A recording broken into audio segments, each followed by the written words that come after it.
there is no doubt, and also in my own observation after I have been thrown in prison, that the regime had a nefarious agenda against me.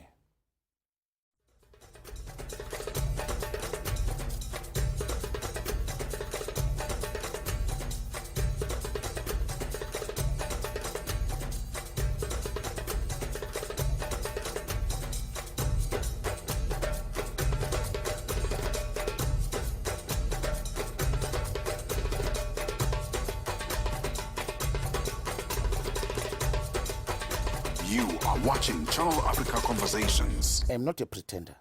In everything that I do it with honest commitment and determination. So that's why Zanu-PF sometimes is afraid of me. I'm one who does not give empty threats. I'm one guy who says what he exactly does.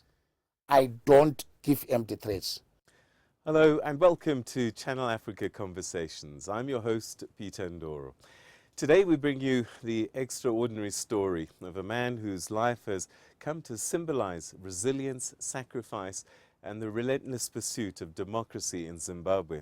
Our guest, Job Sikhala, is not only a seasoned politician and lawyer, but also one of the most persecuted opposition figures in the country's modern history. For over 2 decades, he's stood defiantly against a dictatorship, enduring torture, harassment, more than 60 arrests, and almost an unimaginable 595 days of pre-trial detention.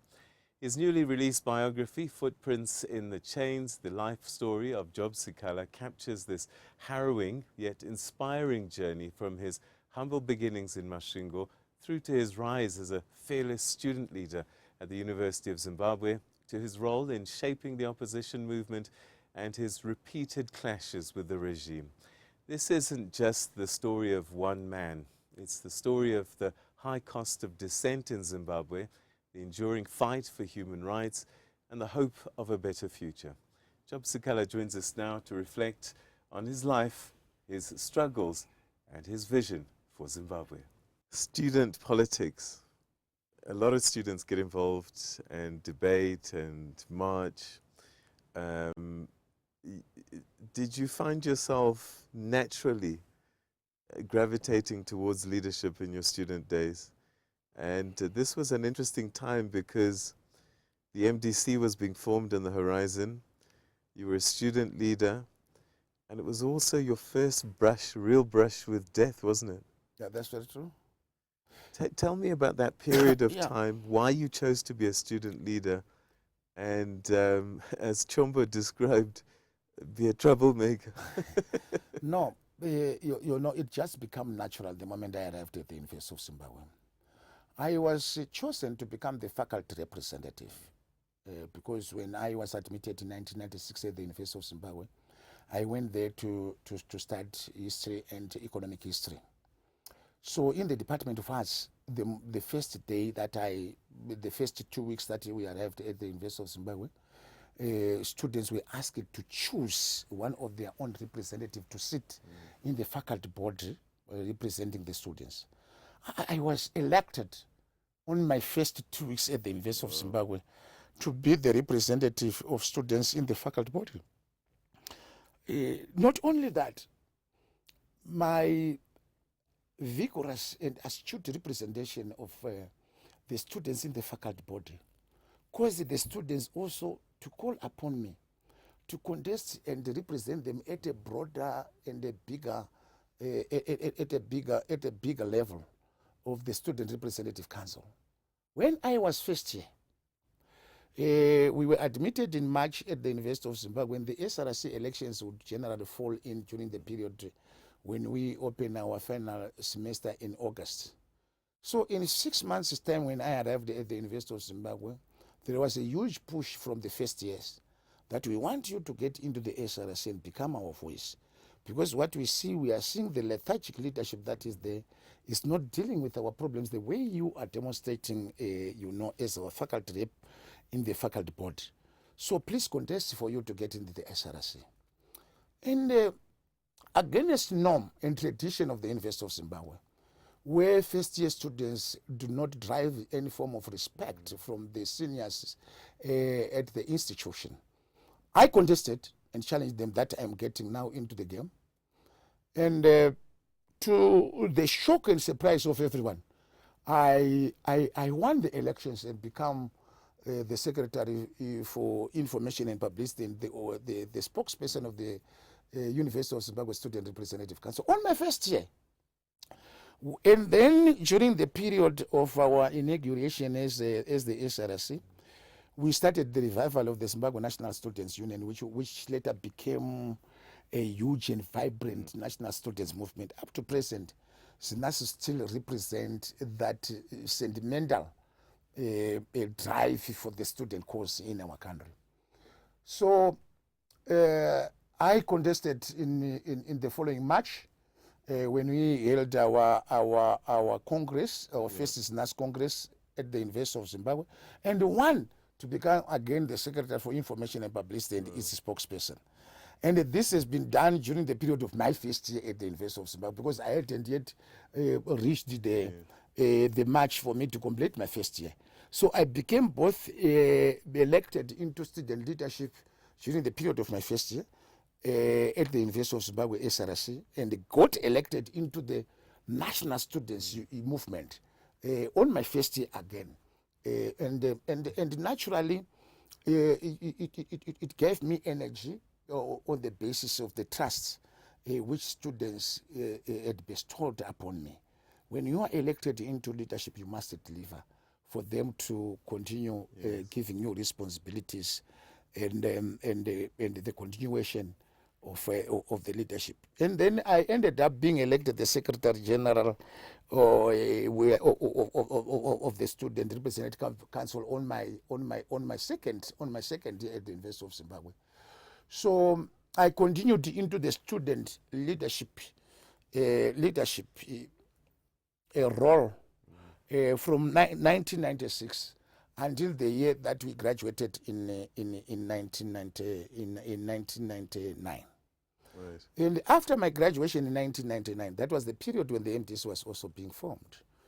Our involvement in the formation of the MDC is a story for everybody to know. I think you also know about that, and it is well articulated in the book to see the contribution with the student leaders of that material time. Myself, Lenmo Jongwe, Tafazam Sekua, and others become the core group of the youthful leaders who later became the driving force of the causes of the youth in Zimbabwe during the formation of the movement for democratic change.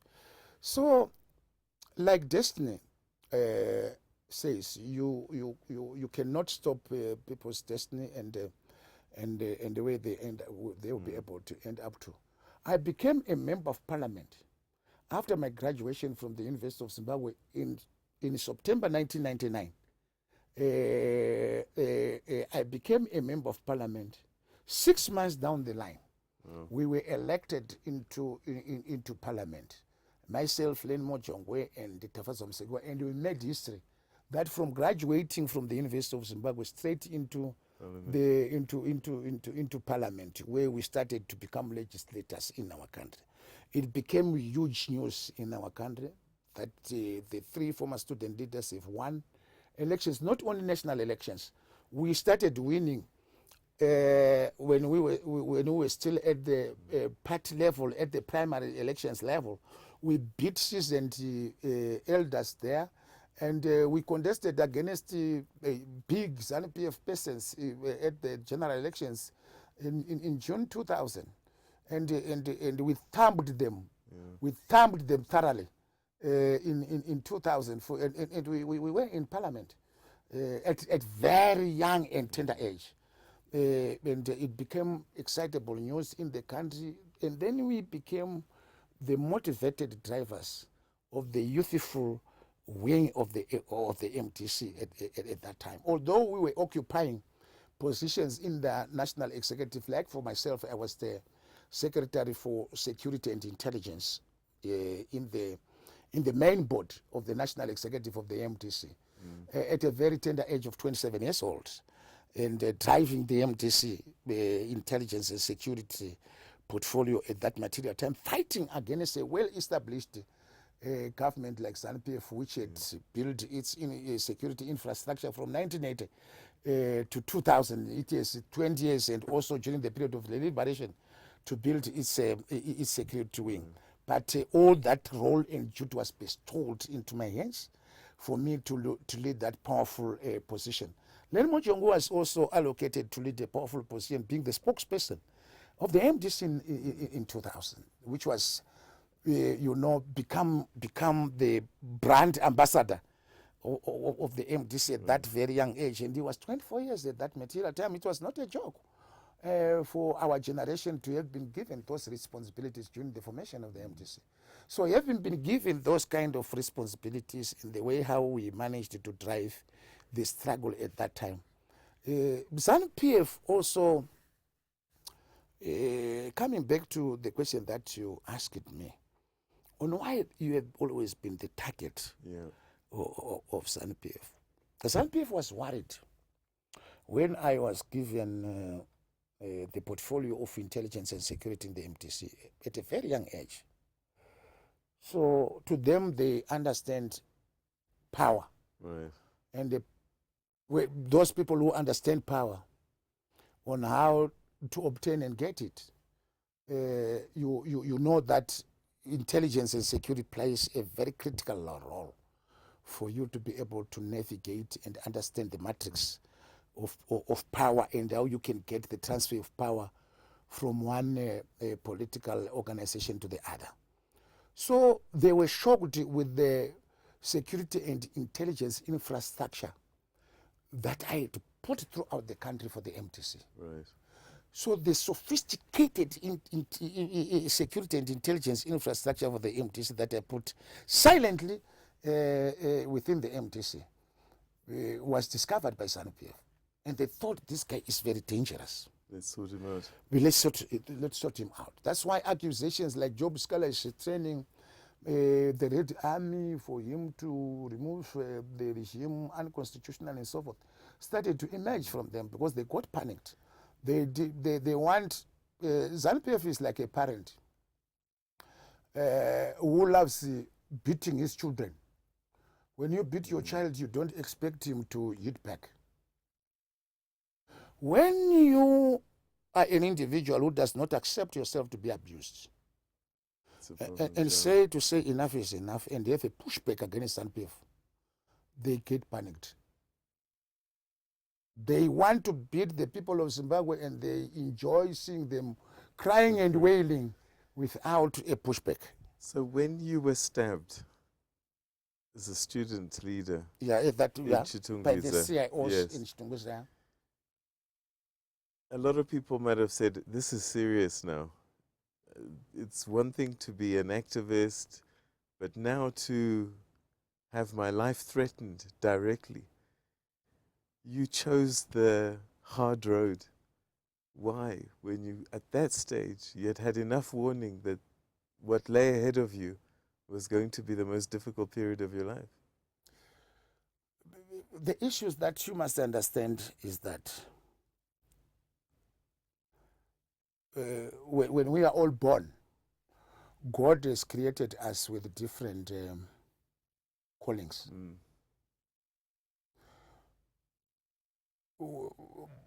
Some of us, we have grown up to the situation when we would say we want to create a just society where all citizens will be able to live in happiness without being afraid of being abused by another person. So this has been something that has been motivating some of us. Even through the darkest periods. We did not join politics on the basis of opportunism, but through conviction and commitment that my country needs a new path for it to join the wider world of civilization and development. So it is a calling, and through being convinced that there is something wrong in my country which needs to be corrected, and I need to participate in the need for change in my country so that the people of Zimbabwe will be able to live in happiness, to be able to choose leaders of their own choice, for them to be able to develop institutions that will advance democracy and good governance. So it has been a calling. And for anyone to have retreated because he had been threatened, because he had been stabbed by a screwdriver at the back of, at your back, and then you retreat from that, it means you are a pretender. I am not a pretender. In everything that I do it with honest commitment and determination. So that's why Zanu-PF sometimes is afraid of me. I'm one who does not give empty threats. I'm one guy who says what he exactly does. I don't give empty threats. When I say a word, I mean it to the letter. So never mistake, never, no one mistakes me that I'm a person of empty threats. This is why Zanu-PF does not like me at all, because they know that when I say what you are doing is wrong, I will not tolerate and accept it. Then they try to use their extrajudicial power to incarcerate and arrest a person when you have not committed anything. Arrested more than 65 times. This must have been difficult for you and your family. Talk to me about the personal cost of following the path that you followed. There is no doubt that there is no struggle against the dictatorship without cost. The cost of being arrested and come alive. My brother, we have lost so many people in Zimbabwe. Some of them prominent and some of them non-prominent. On the basis of the struggle against the dictatorship we have been under since 1980 in Zimbabwe.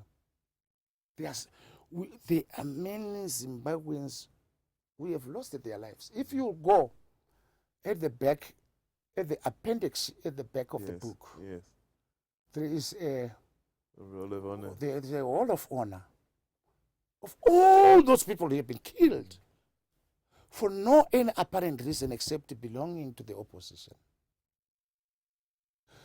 So if I would feel the pain of having been the victim of persistent arrest, persecution, and torture, when others have lost their own lives,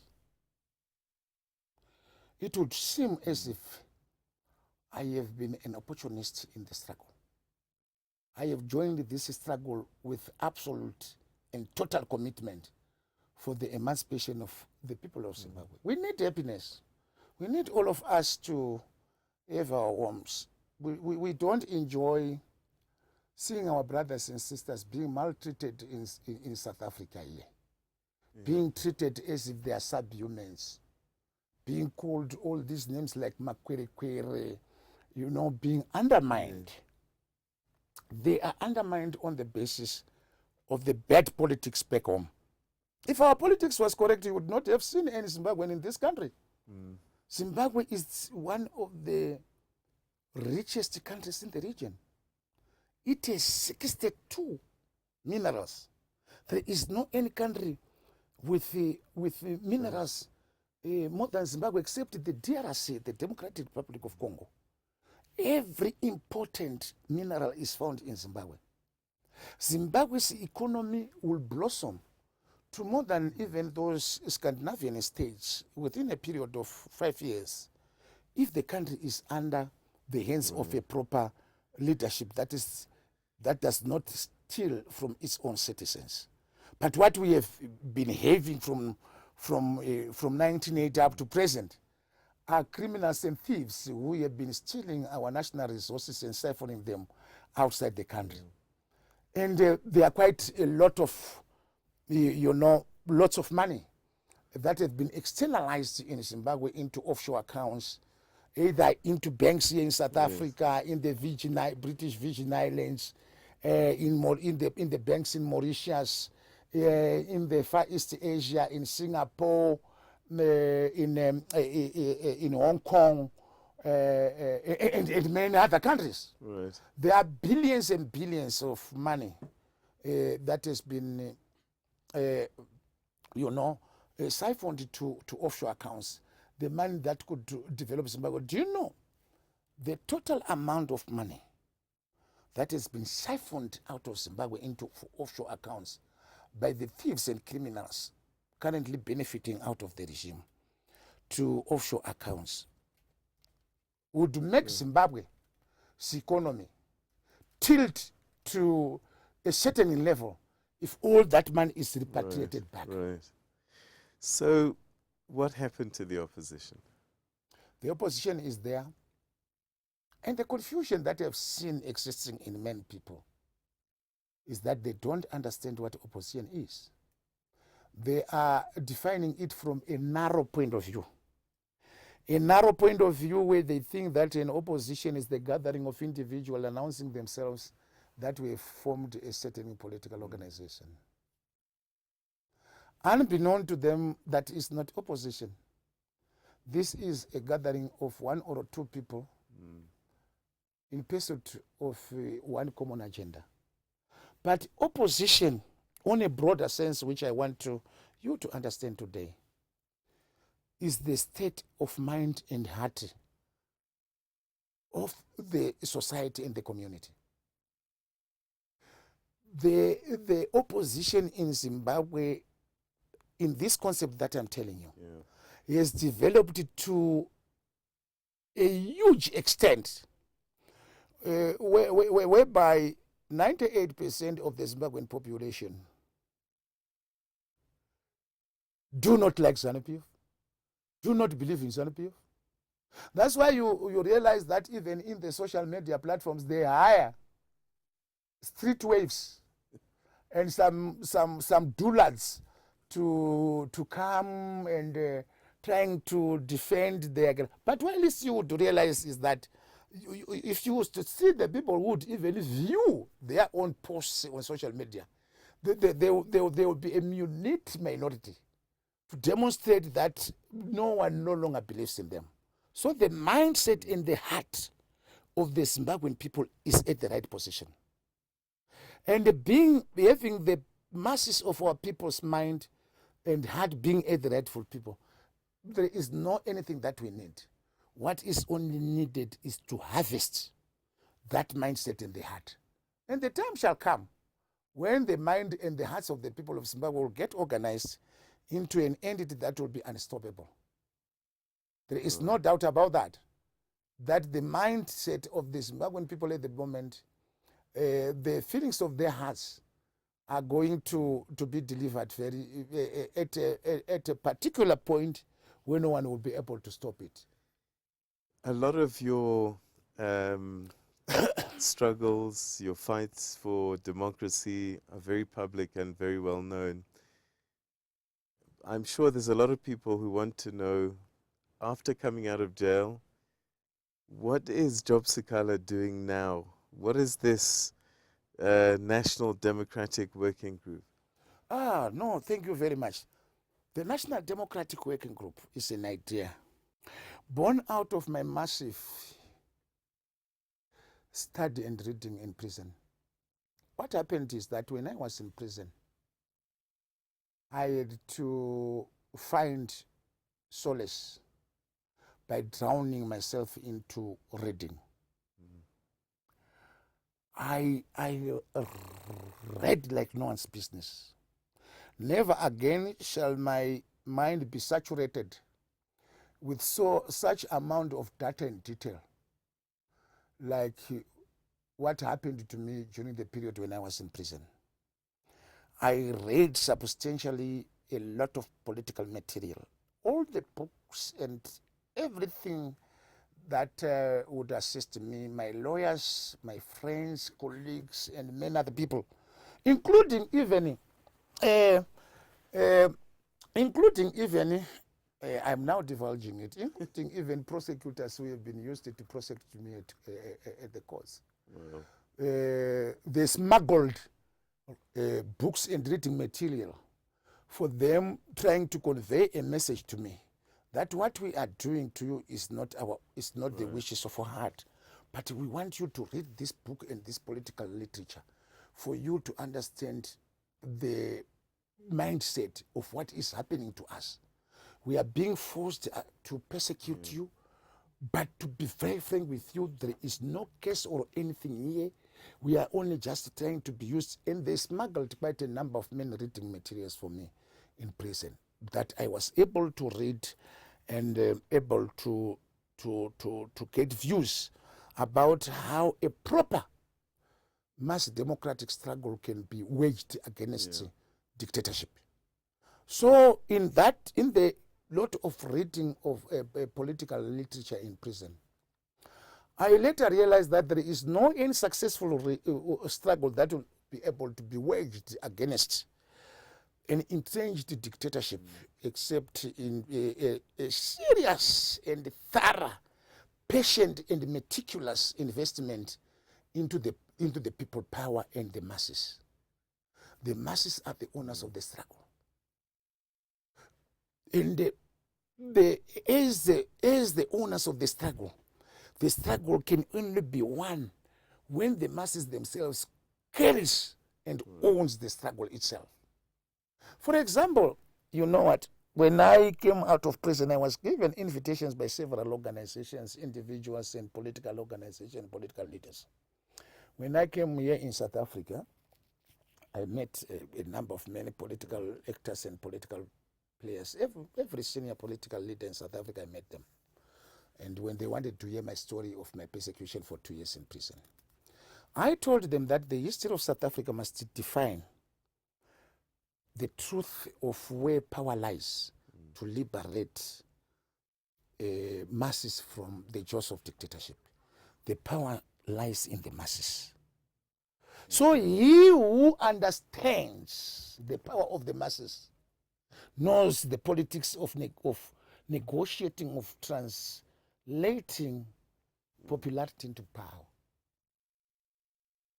The popular, who are the masses, who give that popularity to the masses, are the ones who are the couriers of the power. And they are the only ones who can translate that popularity to power when it is properly harnessed. I was telling South African politicians here that the concept of the National Democratic Working Group is born out of your own historical background. That here in South Africa, and my brother, my facilitator for the Southern region, Zongoma, seated here, who is seated here, was saying, no. When you meet these South African politicians, please don't say that. They'll be angry with you. They will say that Umkhonto Caesar did not fight. I was telling them the truth, that in South Africa, there was never guerrilla incursion in this country, where there was war that was waged throughout the bushes of South Africa. But the battle for South Africa's transformation to democracy was fought by the masses in the townships. Those who were in Orlando, those who were in Soweto, those who were in Kayechila, and those people who were on the grounds are the persons who confronted the apartheid regime in this country.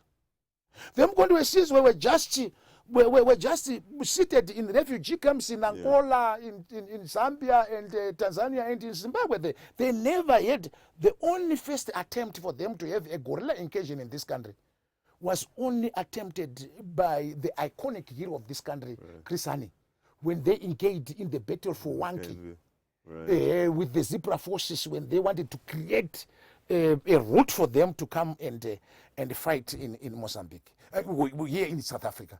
Don't forget also at that material time, there was the Komati Accord, which Samora Machel agreed with the South African apartheid regime that Mozambique was no longer going to be used as the base for the operation of the ANC and the Umkhonto Caesar. ANC and the Umkhonto Caesar were expelled from Mozambique. We're running out of time, and I know I can get carried away, but perhaps as a final question. Yeah. This book, what do you want it to tell? What are you hoping that when people pick up this book and read it, what do you want to inspire? The people of the world must also get the story of Zimbabwe from another angle. From the angle of the truth and biased narrative of what has happened. It is not only the story about Job Sikhala if you go through that book. It is the book that will be able to assist many people to understand what the people of Zimbabwe have gone through, how the opposition political leaders, activists, and supporters have been persecuted in the state of Zimbabwe, and also how they pushed back against the dictatorship. So it is the fight and the struggle of the people of Zimbabwe against the dictatorship and the pushback strategies that they have, and also the state's repressal and retribution against the voices of the masses of our people. Victory is certain. There is no doubt in our hearts that if we can persist in the fight for democracy and the will of the people of Zimbabwe, and if we are going to restore the power to the masses, for them to be the authors of the destiny of Zimbabwe, we won't go wrong. The concept of the National Democratic Working Group, the restoration of people power, the restoration of the masses is the course of our struggle. We will win our fight against the dictatorship. So there is no doubt that we are going to be persistent in this fight. Is this book going to get you into trouble? For what? For having said that the masses of Zimbabwe, their time shall come for them to reclaim their country. For speaking truth. It's their own fault. If they want to, they can proceed. They have been doing this for a long time. So do you think honestly today I am a person who is afraid of being killed by Zanu-PF or being tortured or being imprisoned? Did you see some of the things that have gone under this regime? What new would they do to me which they have not done? Are you going to be president one day? No, that one is known by the masses of our people. Never should individuals arrogate themselves their destiny or the destiny of the country. Only God and the masses of our people know each one of us destiny.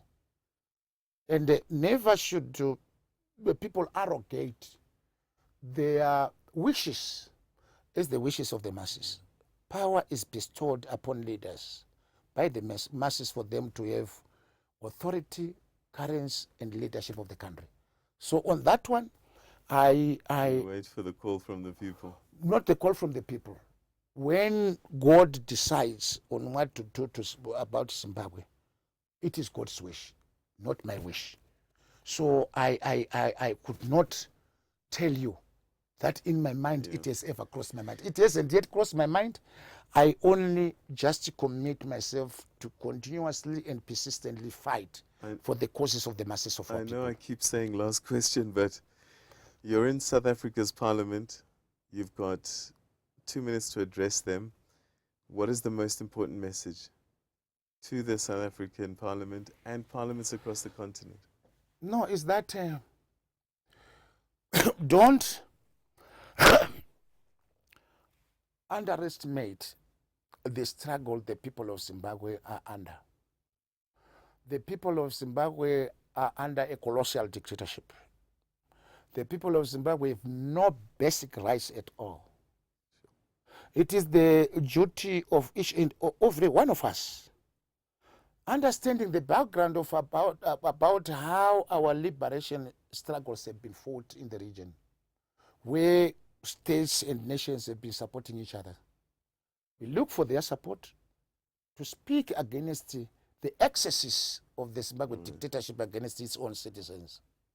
If they are not going to speak out against the excesses that is happening in Zimbabwe, they will continuously have problems when our brothers and sisters, after meeting challenges, trials and tribulations in the country, they will cross into their countries, not by their own wish, by forced circumstances, for them to find sanctuary of safety and also security in their lives. So it is the duty of all of us, the people of Africa, in all parliaments and in governments, to speak out against the evils that are taking place in Zimbabwe against its citizens opposition leaders, civic society leaders, and everybody who speaks against them and who speaks truth to power. Jacob, Weaver, Sikhala, it's been a pleasure talking Job, to not Jacob. Sorry, Job. Weaver, Sikhala, it's been a pleasure talking to you. We wish you the best with this very important work, and I suspect that it will be a catalyst for many things. And let's see what comes out in this particular journey. Thank you so much for joining us on Channel Africa Conversations. Thank you very much. Thank you so much Thank indeed. you. Thank you. Tatenda Shukuru. Nasita. Siyabonga. And that's where we come to the end of this edition of Channel Africa Conversations. My conversation with Job, I called him Jacob. Maybe that's the name he needs to pick up. Yeah. And before I disappear, though, please can you comment in the comment section below. Share your thoughts with us about what you've heard, this conversation, and look out for the book. And it's a really good read for you, I think, if you want to understand what's going on in Zimbabwe, what's been going on in Zimbabwe, and why change is desired by so many.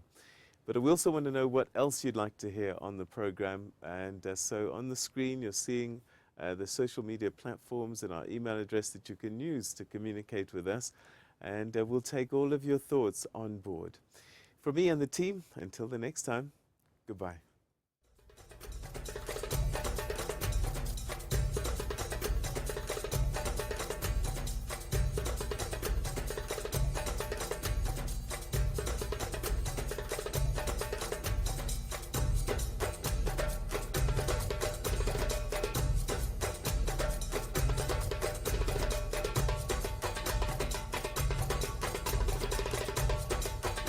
You are watching Channel Africa Conversations.